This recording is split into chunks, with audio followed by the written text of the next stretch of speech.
ব্যাগে কয়টা আছে একটু দেখান। হ্যালো, ব্যাগে কয়টা আছে একটু দেখান। কি দেখাবো?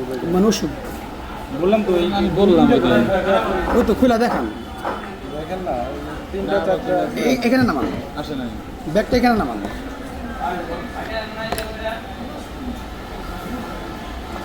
এই যে সাবান, এটা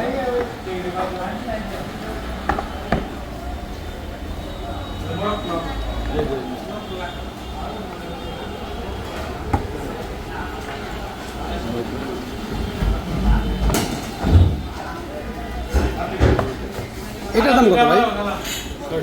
600 টাকা। আর কেনা পড়বে কত? ওইভাবে হিসাব করলে যা আসবে তাই। লেভেলগুলো তো নর্মাল খেলা, কিন্তু এটা প্রিন্ট করতে এটা কালার ইয়ে হয়ে গেছে। এটা তেমন। আচ্ছা ভাই, এইগুলা আপনাদের যে প্রোডাক্ট, এই প্রোডাক্টের চাইতে অনেক বাংলাদেশের মানে সুনামধন্য কোম্পানি, সেগুলার রেট অনেক কম। এটা কেন? এটা আমি বলতে পারবো না কেন কম ভাই, এটা আমি বলতে পারবো না। আচ্ছা, এটা কি আসলেই চকবাজারের পণ্য? তাহলে এটা তো আপনার প্রমাণ করতে হবে আমাদের। প্রমাণ তো অবশ্যই হ্যাঁ, আপনি আমাদের আজকে এটা প্রমাণ করে দিবেন যে এটা চকবাজারে পণ্য না। আপনি আপনার অফিসের আইডি কার্ড দেখাবেন।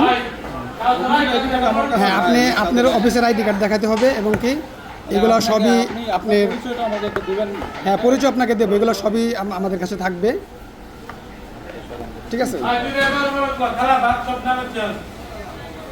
আরও আছে নাকি ভিতরে বের করেন। আর আপনি যদি বলেন যে না এটা আমারই প্রোডাক্ট, আমি চকবাজার থেকে আনছি, সেক্ষেত্রে ভাই ভিন্ন হিসাব। চকের না, আপনাকে আমি অ্যাড্রেস দিচ্ছি, আপনারা আসেন অফিসে, আমি সব কিছু আপনাদের শেষ।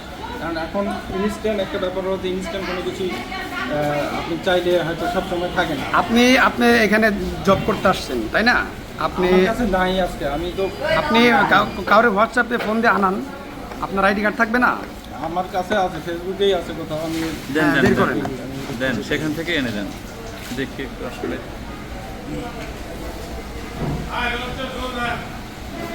আরও আছে ভাই, ব্যাগটা খোলেন তো। এই প্রোডাক্টই ভাই, আর নাই তো অন্য কোনো আইটেম। খোলেন, সামনে আনেন, ব্যাগটা সামনে আনেন। অন্য কোনো আইটেম পূজা আরও আছে, বের করেন। অন্য কোনো জসিম বের করো তো। আমি চারটে প্রোডাক্ট আছে, আমি দিচ্ছি। সবই বের করেন। আর কি ওইখানে আজকে এলে কাগজ ভিতরে স্যার, কাগজ কি শুরু হলো? আনেন, সবগুলাই নামান, আপনি সবগুলাই নামান।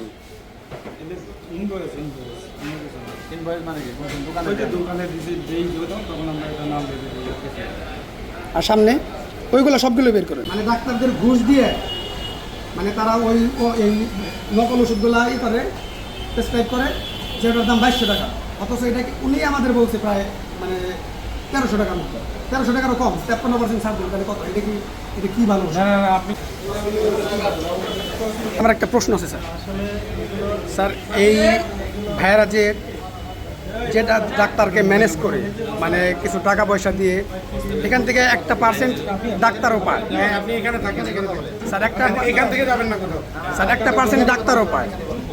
সেক্ষেত্রে স্যার মানে ডাক্তারদের বিরুদ্ধে কোনো ব্যবস্থা নেওয়ার কি আছে নাকি, যারা এই ওষুধগুলো লেখে, মানে কোনো প্রকার যাচাই বাছাই? অভিযোগ আমরা পাই এবং কোনো প্রেসক্রিপশনে এই ধরনের আনঅথরাইজ, যেটা বাইরের প্রোডাক্ট, যেটা কিনা আমাদের দেশে নিয়ে আসার অনুমোদন নাই, এই ধরনের প্রোডাক্ট যদি প্রেসক্রিপশনের মধ্যে লেখে তাহলে আমরা অবশ্যই ব্যবস্থা নেব।